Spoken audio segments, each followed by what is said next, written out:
there's that amazing privilege to get to actually work on the stuff, Yeah. you know, and stuff. I find I keep coming back to when I was a kid. I think it's probably the formative experience of my life was rather misguidedly being taken to see the animated movie, the Bakshi movie by my mother, and I was absolutely terrified, but also, you know, enthralled, and it was so weird. You know, the orcs were so odd and frightening, and oh, it's got there's the weird sort of beaky orcs, doesn't it? yeah, and they've all got bandages on, and they're like sort of, there's this weird feeling that they're almost like World War One, you know, sort of gas victims or something. You know, I feel a bit horrible saying that, but actually, one of the books I was reading recently was a fantastic biography of Tolkien called Tolkien and the Great War, which is basically it's a biography of Tolkien in his, like, you know, basically teens and like early life and how the war affected him. Yeah. But it's bizarre to be thinking of Tolkien, who your mental image of him is the, you know, the sort of pipe smoking professor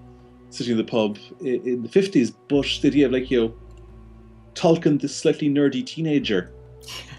Yeah, it's just bizarre. Especially as his friends were all convinced, like, you know, the four of us, the Tea Club Brewing Society, we're going to change the world. We're, like, you know, sort of create a New England. And he sort of goes and does it metaphorically. This is quite interesting as well, because the last time we recorded anything, you know, me and Francesco were in conversation. I hadn't actually read Tolkien's letters, but since I have read them, and I mean, that's just an amazing read. And yet he seemed to have quite a level of guilt that he was the one still working, almost. You know? Yeah, completely. I mean, because so many of his friends died during the war. Yeah.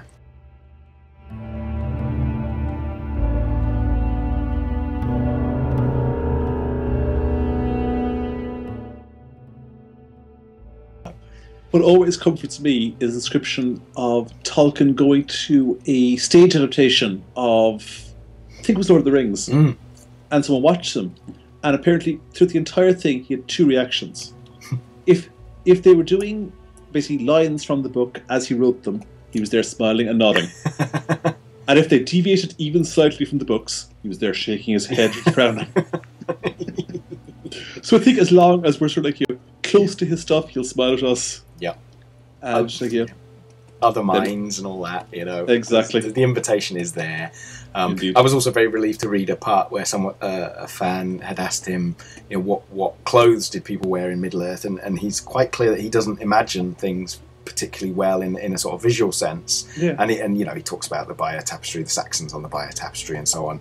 And that's a great relief as well, because it gives us a little bit of freedom to, you know, we're in the right, you know, the right domain by using a lot of historical stuff from that precise era, you know, and but that he didn't really visualize things in that way himself, you know, as a kind of literary person. It's like, phew, because, you know, again, you want to do a good job. You don't want to just, we're not just bashing it out any old way. It was all about the language and the words. Yeah, incredible stuff.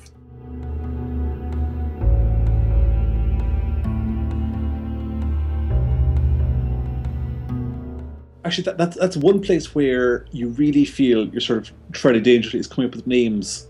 Yeah. Because when I was doing Tales from Wilderland, one of the major, like, sort of areas of contention when Francesco was developing it was, like, you know, names for places and characters and so forth. Because Tolkien is so fantastically good at getting the exact right name. Yep. Oh yeah, it's very deep, isn't it? Yeah, and then, like, you're trying to create, like, you know, there's this place the characters visit, and I called it originally, what was it? Some sort of faintly Middle English name, and then sort of, like, went back and forth on that, and then changed it to basically the common translation of that, which was like Doomer or something. And similarly, like, you know, when you come up with, like, your elven names, how deep do you go into the Sindarin dictionary and try and come up with meanings?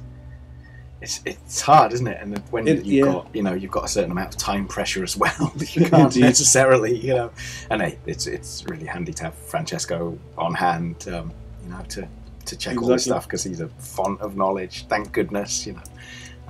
But yeah, great pains have been gone to, haven't they, to get this stuff consistent and right, and yes.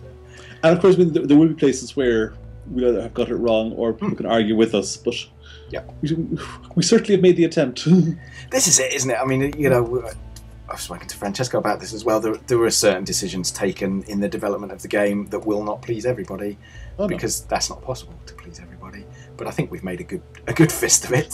Exactly, yeah. It's consistent, and it's it's all done for the right reasons. I think is the really important part.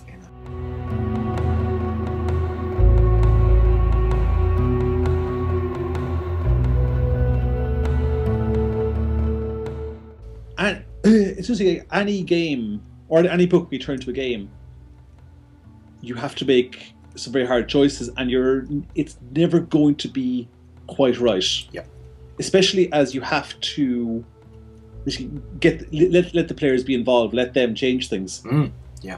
For example, I'm turning back to Darkly Mirkwood, but it's because it is my brain at the moment. Yeah, sure. It's not in my brain; it is my entire brain.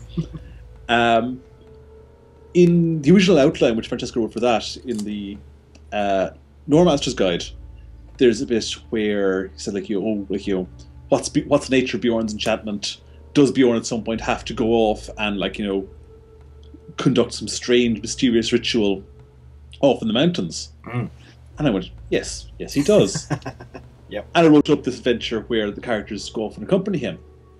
But as soon as you start pinning down exactly what happens, you lose that sort of wonderfully evocative mystery.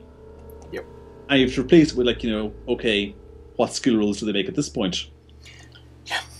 It'll be very interesting to see how that particular adventure survives the development process. That's one of the more controversial ones in there. Yes. So that whole section may end up being cut, and this is the only vestige of its existence. We better back up this recording several times so that we know it existed. Yeah, indeed. Yeah, I mean, things do come and go, don't they, in development? And again, it's one of the reasons it's not been the fastest game in terms of pumping out releases. I was saying on GMS podcast the other day, I got interviewed. Paco's a crazy man and absolutely fantastic. I was thinking, if you're looking for that magazine style RPG publishing, you're in the wrong place, because it ain't happening that way. I think the depth of care is just too deep. I couldn't live with myself. I mean, no. The Lord of the Rings was your mother taking to see the movies. Yeah. My mother gave me the book at age 8, and it was sort of a family tradition to read it. Yeah. I remember being told tales of my uncle who read it. This would be 60-something, when he was a young boy, and going, does Gandalf really die? Spoiler alert! Indeed. Yeah, no, it's amazing stuff. But I was cursing the other day because you find things like Lake Town for the Lake Town book that's coming out. Yeah. Of course, I painted that big double-page spread view of Lake Town, and that was done in isolation. And then it's like, right, now we need a map of it. And a big view of the whole place. I'm like, but this view of Lake Town was not made with that in mind. It was just things were arranged to look nice, and because and it's all about the magician's tricks of this is not necessarily consistent. This doesn't necessarily work. It's about arranging elements in a pleasing manner to fool the eye and the brain. And now I've got to make a map of it. It's like, oh no! I mean, as it happens, it worked, but it was a different shape than I had anticipated. But it's weird. I mean, you did that Dwarf Outpost for the last adventure. Yeah. And I mentioned in the last adventure of the Watch on the Heath, the characters end up at this old dwarf watchtower, which is abandoned up north of the Lonely Mountain. Yeah. And you do this thing, and it wasn't exactly what I expected, because it's basically this a wonderful mountain peak with holes drilled in it. So then I go back and rewrite the adventure, or I go forward and write the adventure, because I'd only done the outline at that point. Where the characters go up at this mountain peak with holes drilled in it and tunnels and so forth. And similarly in Darkly Mirkwood, the description of Dol Guldur. Ah, yeah, of course. I sort of started with your painting of it and went, right, what's that bit there? What's that bit there?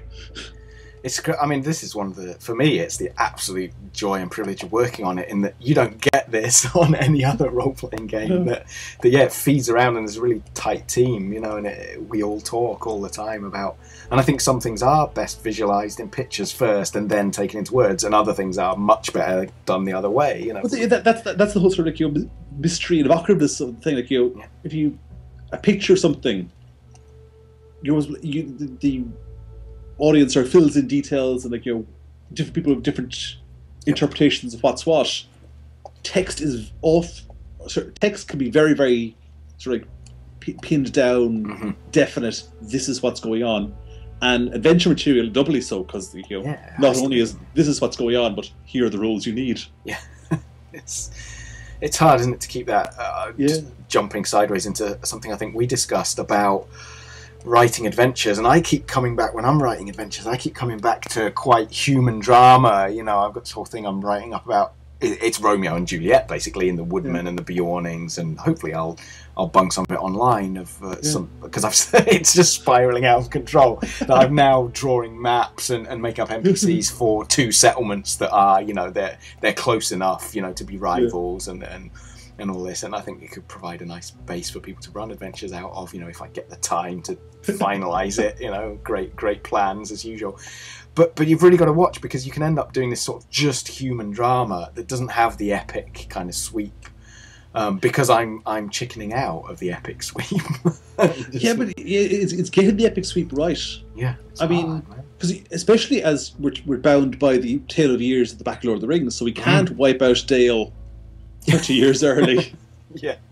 Tempting as it is. I mean, for example, there's adventure in Tales from Wilderland where an army shows up and attacks. Yeah.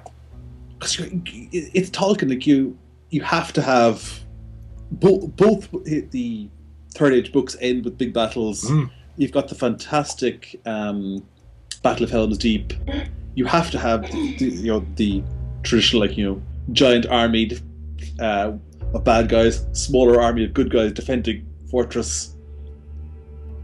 But at the same time, the good guys sort of have to win.